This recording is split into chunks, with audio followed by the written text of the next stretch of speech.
성경 봉독하겠습니다. 오늘 말씀은 이사야 57장 19절 한 절 말씀입니다.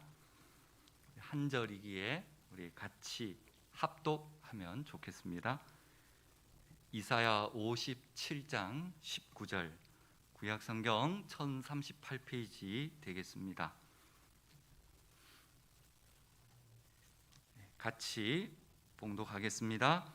입술의 열매를 창조하는 자 여호와가 말하노라. 먼 데 있는 자에게든지 가까운 데 있는 자에게든지 평강이 있을지어다. 내가 그를 고치리라 하셨느니라. 아멘. 우리 목사님께서 말씀 선포해 주시겠습니다.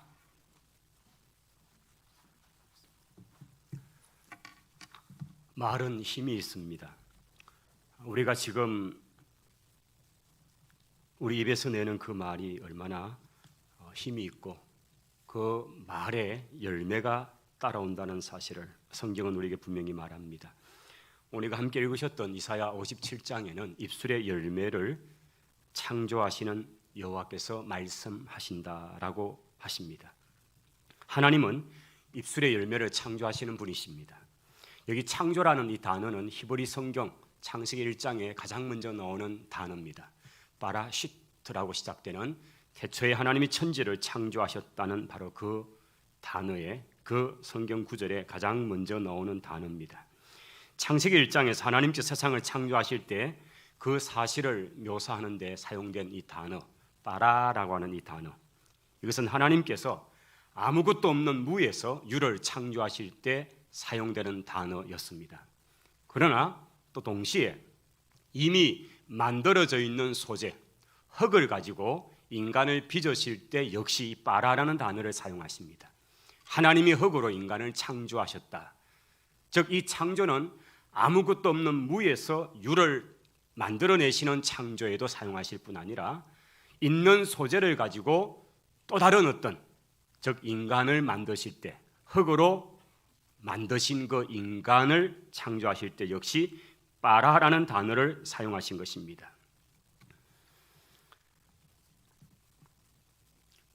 어떤 사람이 만약 흙을 소재로 해서 아주 정밀하게 어떤 인간 형상을 가진 것을 만들었다고 우리가 가정해 보겠습니다. 그러나 그것이 과연 하나님이 만드신 창조하신 피조물로서 인간처럼 될 수 있을까요? 그럴 수는 없을 것입니다. 지금 세상의 수많은 과학이, 생명과학이 너무나 발전하고 발전해서 하나님의 영역에까지 거의 도전하고 있는 현실입니다. 그렇지만은 아마 그것은 어느 한계 앞에 있을 것입니다. 아직도 우리 인간이 피를 만들어내지 못하는 것 같이, 우리 인간이 우리 속에 있는 그 DNA 정보를 어떻게 할 수 없는 것 같이, 그저 있는 것을 통해서 조작을 하거나 여러 형태로 섞어낼 수는 있는 단계에 왔지만은 그러나 그거 자체를 만들어낼 기술은 아직은 없는 것이지요. 오늘 하나님께서는 입술의 열매를 바라하신다, 창조하신다라고 말씀합니다. 오늘 다시 이사야 57장 19절을 보시면 입술의 열매를 그 다음요 창조하시는 자 여호와가 말하노라라고 하시는 것입니다. 그러면 다시 우리가 주목해야 될 것은 아무것도 없는 무에서 유를 창조하신 그 하나님 바라였습니다. 있는 소재 흙을 가지고 인간을 만드실 때 그것은 역시 바라라는 창조였습니다. 그리고 입술의 열매, 즉 우리 인생이 말을 쏟아내는 그 말의 열매를 바라하시는 하나님, 창조하시는 하나님이 지금도 우리 가운데 이 창조의 역사를 여전히 행하고 있다는 사실을 우리는 기억해야 하는 것입니다. 오늘 말씀 입술의 열매는 바로 이 방향을 향해서 우리의 설교가 흘러가게 될 것입니다. 오늘 말씀을 듣는 가운데 창세기에서 만나던 하나님의 창조 이야기, 무에서 유를 만드신 그 하나님께서 또한 만들어진 소재를 가지고 인간을 씌우셨던 그 하나님께서 지금 우리 가운데 여전히 바라하시는 하나님의 능력, 역사가 있다는 사실을 기억하시기 바랍니다. 우리 마을의 입술의 열매를 창조하시는 하나님께서 오늘 내가 쏟아내는 그 말에 대해서 어떻게 역사하시고 그 열매를 어떻게 빨아해 가시는가를 오늘 우리가 이 말씀 속에서 한번 확신할 수 있는 그런 시간이 된다면 오늘 우리의 말은 분명히 하나님이 기뻐하는 말, 그 입술의 열매를 참으로 우리가 맺게 될 것이라 하는 것입니다. 우리의 능력 또는 우리의 재능 또 우리가 얼마나 가지고 있는가 소유, 이것이 빨아의 근거 기준이 아닙니다. 하나님은 우리 입에서 나오는 말의 열매를 가지고 창조하시겠다 말씀하시는 것입니다. 사람이 할 수 없는 것을 하나님은 하십니다. 그래서 그분은 전능하신 하나님이십니다. 할렐루야. 그러기에 우리는 다만 하나님을 믿고 그 입술의 열매, 입술을 열어 말하는 것으로서 우리가 나아갈 때에 하나님께서는 그 입술의 열매를 창조하시는, 빨아하시는 역사를 우리 삶 속에서 보게 해 주실 것입니다. 오늘 말씀에 듣는 우리 모든 성도 여러분께서 우리 삶에 하나님이 창조해 주시는 입술의 열매들이 가득 넘쳐나게 되기를 바랍니다. 사실 살다 보면 참 말 잘하는 사람들이 있습니다. 근데 그 말이 들으면 너무 이상한 말들을 하는 사람들이 있습니다. 그런 사람들을 뻥쟁이라고 그럽니다. 뻥쟁이. 근데 어떤 분들의 이야기는 뭔가 좀 현실적으로 맞지 않은 것 같은데, 그런데 그 이야기 속에는 뭔가 비전이 있습니다. 꿈이 있습니다. 그래서 그런 분들의 이야기는 비저너리의 이야기라 그렇게 얘기합니다. 지금 처한 상황에서는 도저히 될 것 같지 않은데, 그런데 그 말이 시간이 지나면 성취되어지는 것을 보게 되는 그런 말이 있습니다. 이것은 뻥쟁이가 아닌 거죠. 이것은 하나님의 꿈, 그 비전을 선포하고 그것이 되어가는 비저너리의 삶인 것입니다. 사실 이런 것들은 교회 현장에서 또 선교 현장에서 우리가 많이 경험하게 될 것입니다. 우리가 주의 일을 감당할 때에 하나님께서 비록 지금은 보잘것없어 보였고 지금은 불가능할 것처럼 보였던 그 일에 믿음을 가지고 선포를 하고 믿음으로 그것을 얘기하면서 시작할 때에 시간이 지나고 세월이 지나갈 때에 그것이 그렇게 성취되어지는 것을 보게 되는, 여러분 이런 경험들이 쌓여지면 우리 신앙은 더욱더 견고해지는 신앙이 되는 것입니다. 우리 성도 여러분, 주의 일을 섬기면서 이런 하나님의 마음, 하나님의 꿈, 하나님의 비전을 가지고 그것을 선포하고 또 그것이 성취되는 경험을 통해서 하나님의 살아있는 간증의 주인공이 되는 우리 성도들이 될 수 있기를 바랍니다. 성경은 말을 입의 열매 또는 입술의 열매라는 표현으로 말씀합니다. 우리 잠언서 18장 20절의 말씀, 21절의 말씀 한번 보실까요? 우리만 같이 읽어보도록 하겠습니다. 사람은 입에서 나오는 열매로 말미암아 배부르게 되나니 곧 그의 입술에서 나는 것으로 말미암아 만족하게 되느니라. 아멘. 그 뒤에 21절의 말씀은 죽고 사는 것이 혀의 힘에 달려 있는데 혀를 쓰기 좋아하는 자는 혀의 열매를 먹는다라고 하는 주의 말씀도 나오고 있습니다. 자, 다시 20절로 돌아가면 여기 입술의 열매라는 부분입니다.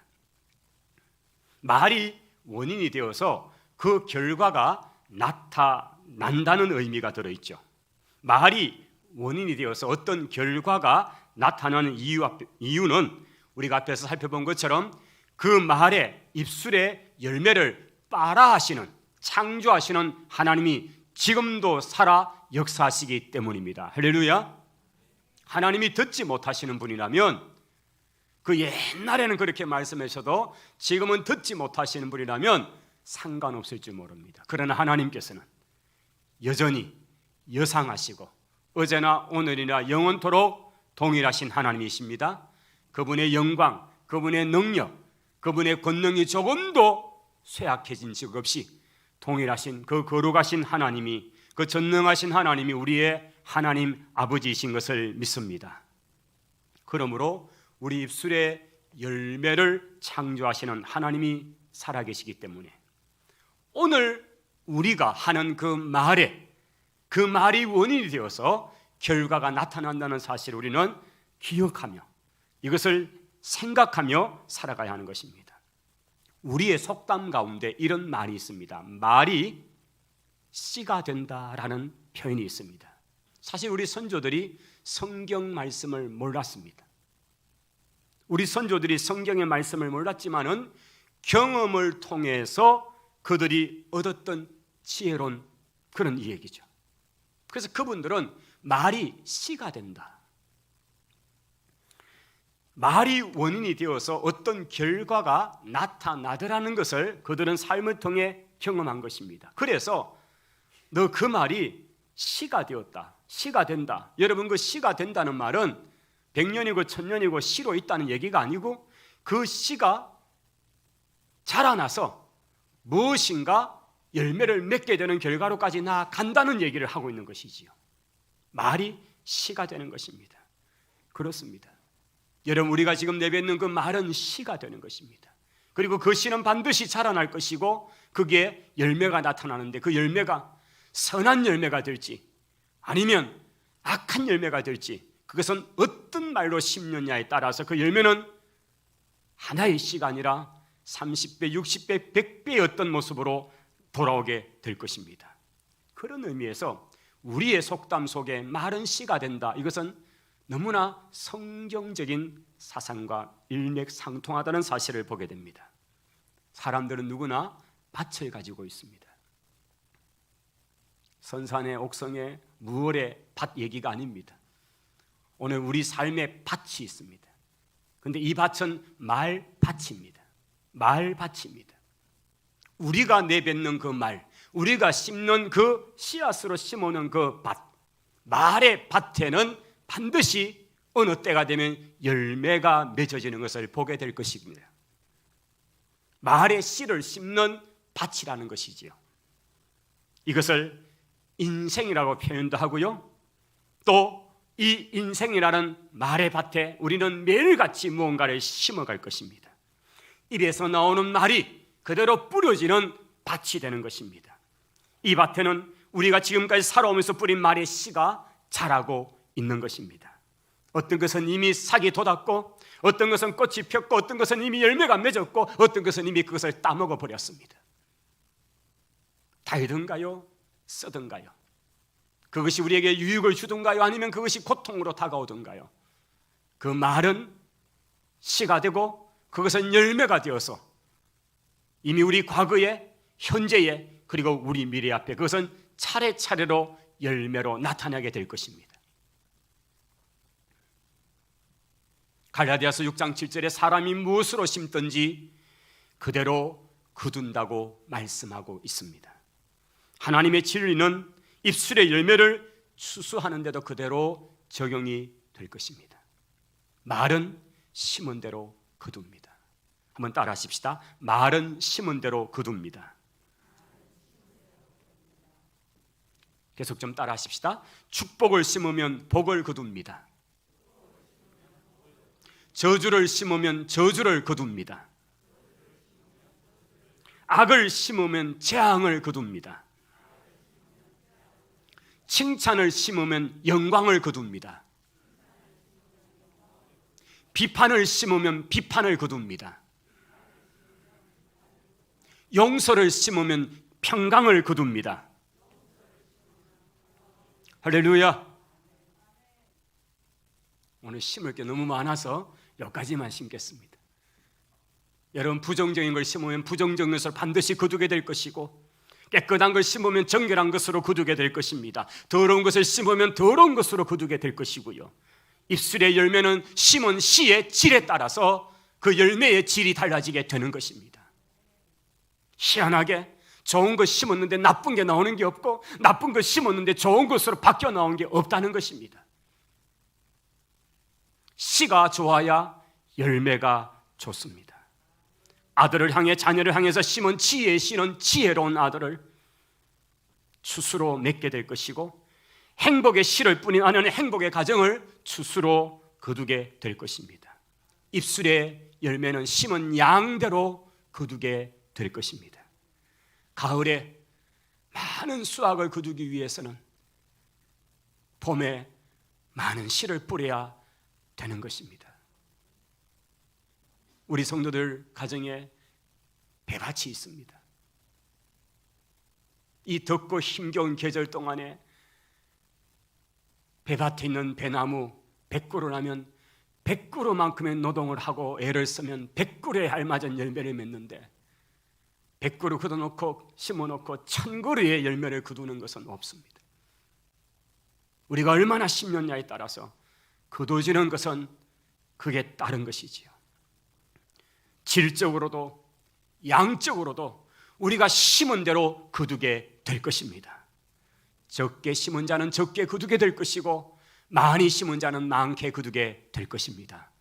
성도 여러분, 말의 입술의 열매를 많이 심는 성도들이 되시기를 바랍니다. 그렇다면 입술의 열매는 누가 추수할 것인가? 입술의 열매는 누가 추수를 할 수 있는가? 그 첫 번째는 말한 사람이 추수를 하게 되어 있습니다. 따라하십시다. 말한 사람이 추수합니다. 잠언 18장 20절 다시 한번 보시겠습니다. 같이요. 사람은 입에서 나오는 열매로 말미암아 배부르게 되나니 곧 그의 입술에서 나는 것으로 말미암아 만족하게 되느니라. 한 군데 더 봅니다. 시편 109편 17절 18절입니다. 같이요. 그가 저주하기를 좋아하더니 그것이 자기에게 임하고 축복하기를 기뻐하지 아니하더니 복이 그를 멀리 떠났으며 또 저주하기를 옷 입듯 하더니 저주가 물같이 그의 몸속으로 들어가며 기름같이 그의 뼛속으로 들어갔나이다. 아멘. 여러분, 말한 사람이 추수를 하게 됩니다. 저주를 쏟아내는 사람은 저주의 것으로서 채워지게 되고 거두게 될 것입니다.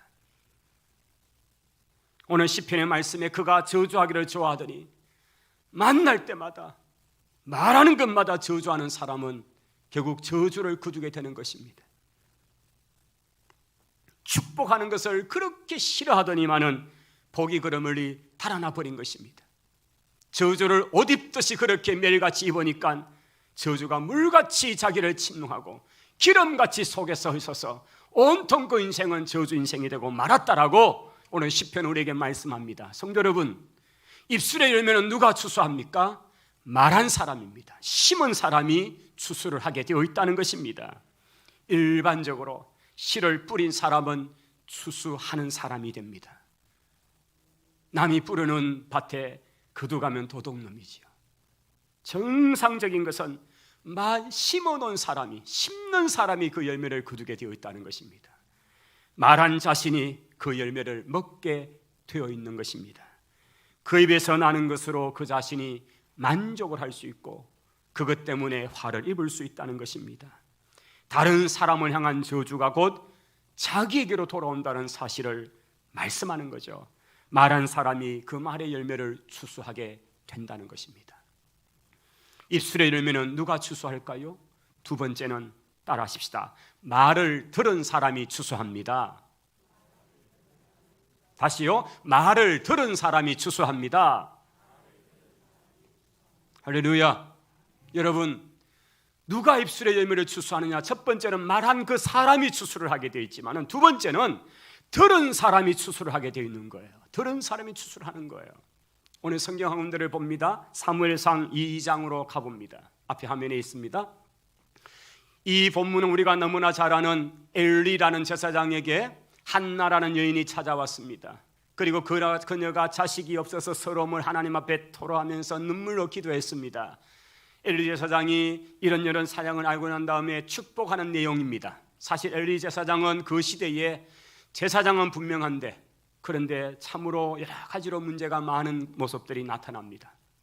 그럼에도 불구하고 그 제사장의 직분에서, 영적인 지도자의 직분에서 이 한나라는 여인과 엘가나 이 부부의 가정을 해서 축복하는 내용이 오늘 이 본문입니다.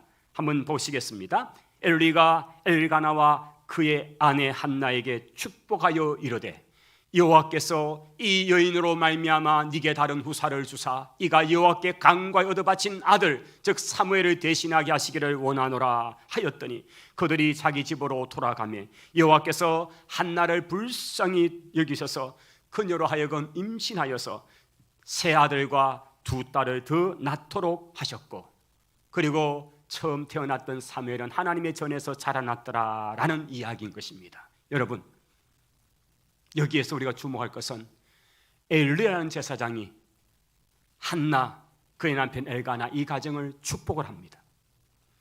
사무엘 기적같이 얻어진 그 사무엘을 하나님의 전에 바쳤는데 하나님께서는 하나님의 마음을 제사장을 통해서 그 가정에 축복을 하시고 제사장이 입을 열어서 하나님이여 이제 이 가정에 주신 아들 사무엘은 하나님의 전에서 자라게 되었으니까 대신해서 자녀들을 주십시오, 후사들을 주십시오라고 기도했더니만은 하나님께서 얼마나 주셨는지 또 다른 아들이 서희가 태어나고 딸이 둘이가 태어나서 자식 없던 한나의 몸에서 5 자녀가 더 태어났다는 거죠. 또한 6 자녀를 낳았다는 이야기입니다. 할렐루야.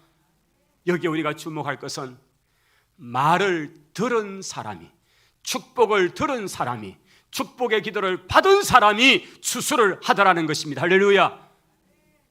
바로 여기 있습니다. 우리가 말하는 사람이 추수를 하게 되고 그것이 축복의 말이든 저주의 말이든 따라서 오게 될 것이고 동시에 그 축복의 말이든 저주의 말이든 들은 사람이 추수를 하더라는 것입니다. 말을 들은 사람이 입술의 열매를 추수하는 경우의 한 케이스가 여기 있습니다. 엘리 제사장은 사무엘을 하나님 앞에 드린 엘가나와 한나를 위해서 축복의 말을 심었던 것입니다. 이 말은 한나가 세 아들과 두 딸을 더 얻게 되는 그 열매를 거두게 된 결과가 나타난 것입니다. 입술의 열매는 누군가가 반드시 추수하게 되어 있습니다. 그 말의 씨를 뿌린 사람이 추수하기도 하고 그 말을 들은 사람이 추수하기도 하고 둘이 함께 추수하기도 할 것입니다. 우리는 누가 추수해도 좋은 말의 씨를 심을 수 있기를 바랍니다.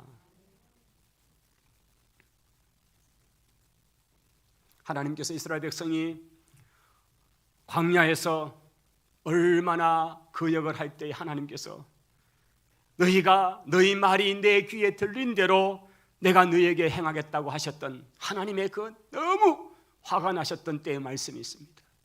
정탐을 다녀오고 10명의 정탐꾼들이 쏟아내는 부정적인 말에 대한 하나님의 반응이었습니다. 너희 말이 내 귀에 들린 대로 내가 시행하겠다. 여러분, 우리가 하나님 앞에 하나님의 마음이 너무 불편하시도록 하나님께서 그렇게 마음이 상하시도록 그런 말을 쏟아내면 하나님의 귀에 들린 대로 우리 앞에 갚으시면 어떡하시겠습니까? 하나님 들으시기에 기쁜 말, 이만한 믿음을 내가 이스라엘 가운데 보지 못했다고 할 수 있는 그런 칭찬 들을 수 있는 말을 심는 저와 여러분이 되기를 바랍니다. 말은 힘이 있습니다. 말이 힘이 있는 것은 말 자체의 능력이 아니라 그 말을 들으시는 하나님이 계시기 때문입니다. 너희 말이 내 귀에 들린 대로 너희에게 행하시는 하나님, 입술의 열매를 창조하시는 하나님 앞에 믿음으로 말하는 성도들이 되시기를 바랍니다. 히브리서 11장 믿음의 장의 1절의 말씀은 이런 구조로 시작이 됩니다. 같이 한번 읽어보겠습니다. 믿음은 바라는 것들의 실상이요 보이지 않는 것들의 증거니. 여러분, 실상이란 것은 무엇입니까? 실제적인 모습인 것입니다. 실제적인 모습인 것입니다. 그런데 실상이 있고 바라는 것의 실상이 있습니다. 다시요. 믿음은 실상이다가 아니고 믿음은 실상이 아니라 바라는 것의 실상이다는 것입니다. 부모의 입장에서 자식을 기르다 보면 도대체 이 자식이 내 배에서 나온 자식은 맞는 것 같은데 그런데 너무 싹시 놀았습니다. 하는 짓이 부모 스스로도 보기엔 너무 기가 막힙니다. 도대체 이놈이 내 배에서 나왔냐고. 그렇게 망나니가 될 수 없습니다. 이 자식을 보면 장래 어떻게 될런지 정말 소망이 없습니다. 걱정 끝인 것입니다. 이게 자녀의 실상입니다. 자녀의 현실이란 말이에요. 눈에 보여지는 자식의 현실은 그러합니다. 그런데 부모가 그런 현실적으로 스스로도 낙심이 될 만큼 그런 자식을 보면서 실상대로 말한다면 그 부모는 지혜가 없는 거죠. 아무리 자식이 망나니라도 교도소 학교를 그렇게 여러 번 왔다 갔다 해도 그 자식을 바라보는 실상이 있잖아요. 이 자식은 믿음으로 서기 원합니다. 이 자식은 하나님의 손에 붙들림 바 되기를 원합니다. 하나님 나라 위에 귀하게 세움받기를 원합니다. 이게 바라는 실상인 거예요. 현실은 다른데, 그런데 바라는 실상은 이 자식이 회심하고 돌아오고 하나님의 뜻을 이루는 거룩한 자식 되기 원합니다. 이게 바라는 실상인 거예요. 여러분, 이것이 믿음입니다. 이 자식, 현실적 자식을 보면서 낙심을 하고 저주를 퍼붓고 하면 이것은 어리석은 부모이죠. 그건 믿음이 아닌 거예요. 그런데 아무리 현실은 그러하더라도 그 자식을 바라보면서 소망을 가지고 믿음의 눈을 가지고 하나님께서 함께 하시 내가 바라는 자식의 실상을 가지고 하나님 앞에 나아가는 이것이 바로 믿음인 것이지요.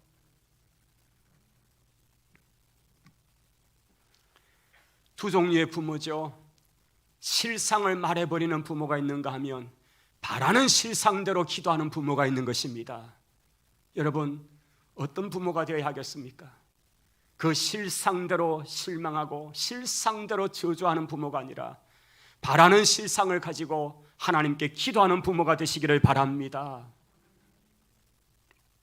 우리가 조국교회를 생각하고 한국교회를 볼 때에 실상은 분열 덩어리고 얼마나 교단이 많고 정말 이렇게 하나가 안 되는, 우리 입으로도 정말 참 교회를 다니지만 진짜 이럴 수가 있나 싶을 정도의 실상이 있습니다. 그럼에도 불구하고 우리가 바라는 실상은 뭐야 합니까? 하나 되는 교회, 하나님의 거룩한 뜻을 세워내는 교회, 성교에 귀하게 쓰임받는 교회, 할렐루야! 이것 가지고 기도해야 되는 것이잖아요.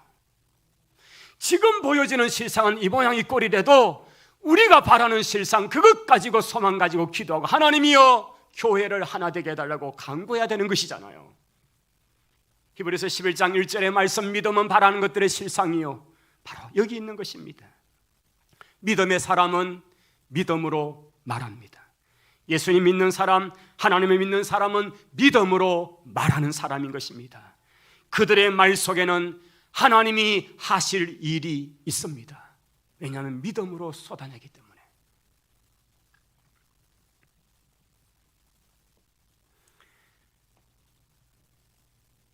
오늘 우리가 입술의 열매, 그것을 창조하시는 하나님 앞에 우리가 그렇게 해야 되는 것은 이 믿음의 고백, 바라는 실상으로서의 믿음의 고백을 할 때 하나님께서 살아계셔서 역사해 주시기 때문에 가능한 것이죠. 믿음의 사람들은 실상을 말하지 않고 바라는 것들의 실상을 말하는 사람이었습니다. 아브라함이 얼마나 기적같이 얻었던 자식 이삭이 이미 10대의 나이를 훌쩍 지나가고 있을 때 하나님께서 어느 날 아브라함아, 네가 날 사랑하느냐? 예. 그러면 네 사랑하는 독자 이삭 나를 위해서 저 지시하는 산에 가서 바쳐라. 그 바쳐라고 하는 그것은 번제 제물로 아브라함이 하나님 앞에 매번 드리는 제사와 같이 양을 잡아 피를 빼고 각을 떠서 조각을 내어가지고 번제단에 불을 태워서 그렇게 바치는 제사를 말하는 것이었습니다. 아브라함은 머리끝부터 발끝까지 그냥 온몸에 전율이 나듯이, 아니 어떤 자식인데 이 자식을 바치라고 말씀하냐고. 그러나 주저하지 않습니다. 그렇게 하겠습니다. 그리고는 그가 있던 벌세바에서 출발해서 사흘 길을 가서 마침내 예루살렘 모리아산까지 갑니다. 이삭이 묻습니다. 아무리 생각해봐도 자기가 지금까지 살아오면서 아버지가 번제를 드리는 여러 장면 속에서 불도 필요하고 번제의 나무도 필요하고 무엇보다 필요한 것은 밭이 염소든지 양이든지 번제물인데, 칼은 분명히 저 종이 큰 걸 가지고 가는 걸 보여지는데 번제할 짐승이 보이지 않습니다. 이삭이 묻습니다. 아버지, 딴 건 다 준비된 게 보여지는데 번제할 양이 어디 있습니까? 그렇게 조심해서 묻었습니다. 그때의 아브라함의 대답이 무엇입니까? 아들아, 번제할 어린 양은 하나님이 자기를 위하여 친히 준비하실 것이야 라고 한 것이죠. 여러분, 이건 실상이 아닙니다. 실상은 아브라함이 속으로 이놈의 자스가 너가 재물이야, 너를 바치러 가는 길이야, 이게 실상인 거예요. 그런데 아브라함 입에서 나오는 이야기는 바라는 실상이에요. 아들아, 번제할 어린 양은 하나님께서 친히 준비하실 거야. 여러분, 믿음의 사람은 실상을 논하는 사람이 아니고 바라는 실상을 말하는 사람이에요. 아브라함은 실상을 얘기하지 않고 네가 재물이야가 아니라 아버지로서 바라는 실상. 어쩌면 그는 더 큰 하나님의 계시 가운데서 하나님이 내가 비록 이 아들을 바칠지라도 죽일지라도 능히 살릴 것을 믿는 믿음을 가지고 그 바라는 실상을 그는 그렇게 아들에게 고백했겠죠. 오늘 성도 여러분, 입술의 열매를 창조하시는 하나님 앞에 오늘 우리가 어떤 입술의 고백, 말의 고백, 말의 씨를 심을 것인가? 말의 열매, 입술의 열매를 받으시는 하나님. 오늘 또 살아계신 하나님께서는 잠잠히 계시는 하나님이 아니라 우리의 심는 말에 입술의 열매를 통해서 그것을 창조해 가시는 하나님이십니다. 그러므로 오늘 쏟아내는 그 말들 속에서 하나님이 역사하실 수 있는 믿음의 말이 우리의 말이 되기를 바랍니다. 입술의 열매를 창조해 가시는 하나님, 그분이 내 삶 속에서 마음껏 역사하실 수 있는 그런 여지를 남겨낼 수 있는 믿음의 말, 바라는 것들의 실상을 말할 수 있는 믿음의 사람들이 다 되시기를 주님 이름으로 축원합니다. 기도하십시다. 하나님 아버지, 감사합니다. 입술의 열매를 창조하시는 하나님, 오늘 또 우리 삶의 입술의 열매, 우리가 심는 그 말의 씨를 통해서 열매를 맺으시고 하나님의 놀라운 이적과 기사를 창조해 가시는 하나님을 믿습니다. 오늘 저희들이 창조하시는 하나님의 능력을 믿음으로 아름다운 믿음의 말들을 심는 복된 성도들이 되게 하옵소서.